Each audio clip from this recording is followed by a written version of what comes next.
ഇന്നത്തെ വീഡിയോയിൽ നമ്മൾ സംസാരിക്കാൻ പോകുന്നത് 2025-ൽ നെറ്റ്ഫ്ലിക്സിൽ റിലീസായ ഏറെ ചർച്ച ചെയ്യപ്പെട്ട ട്രെയിൻ ഡ്രീംസ് എന്ന മൂവിയെക്കുറിച്ചാണ്.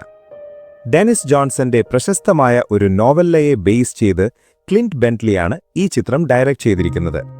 ട്രെയിലർ കണ്ടപ്പോൾ തന്നെ പലർക്കും മനസ്സിലായിട്ടുണ്ടാകും ഇതൊരു സ്ഥിരം പാറ്റേൺ സിനിമയല്ല എന്ന്.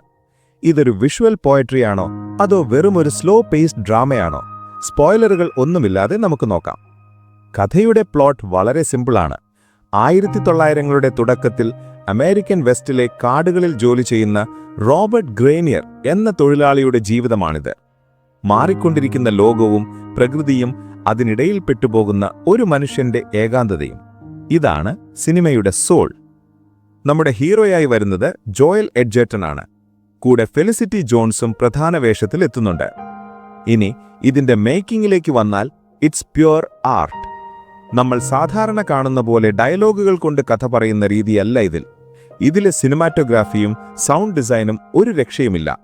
കാടിന്റെയും ആ പഴയ കാലത്തെ ട്രെയിനിന്റെയും ശബ്ദങ്ങൾ നമ്മൾ ഹെഡ്സെറ്റ് വെച്ച് കേൾക്കുമ്പോൾ കിട്ടുന്ന ഫീൽ അത് വേറൊരു എക്സ്പീരിയൻസ് തന്നെയാണ്.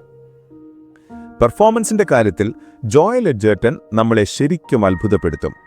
കൂടുതൽ ബഹളങ്ങളില്ലാതെ കണ്ണുകൾ കൊണ്ട് അഭിനയിക്കുക എന്ന് പറയില്ലേ, അതാണ് പുള്ളി ചെയ്തിരിക്കുന്നത്.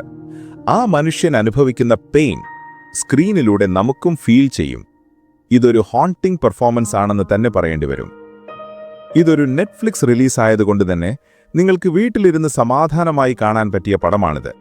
പക്ഷെ ശ്രദ്ധിക്കണം, ഇതൊരു ഫാസ്റ്റ് പേസ്ഡ് എന്റർടൈനർ അല്ല. അതുകൊണ്ട് തന്നെ ഒരു ത്രില്ലർ മൂഡോ നാസ് എലമെന്റ്സോ പ്രതീക്ഷിച്ച് ഇത് കാണാനിരിക്കരുത്. പക്ഷേ സിനിമയെ സീരിയസ് ആയി കാണുന്നവർക്ക് അല്ലെങ്കിൽ ഒരു സ്ലോ ബേൺ ഡ്രാമ ആസ്വദിക്കാൻ തയ്യാറുള്ളവർക്ക് ഇറ്റ്സ് എ ജെം.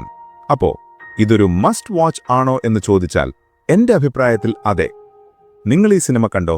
കണ്ടവരുണ്ടെങ്കിൽ നിങ്ങളുടെ അഭിപ്രായം താഴെ കമന്റ് ചെയ്യൂ. വീഡിയോ ഇഷ്ടപ്പെട്ടാൽ ലൈക്ക് ചെയ്യാനും ഷെയർ ചെയ്യാനും മറക്കല്ലേ. See you in the next review. Bye.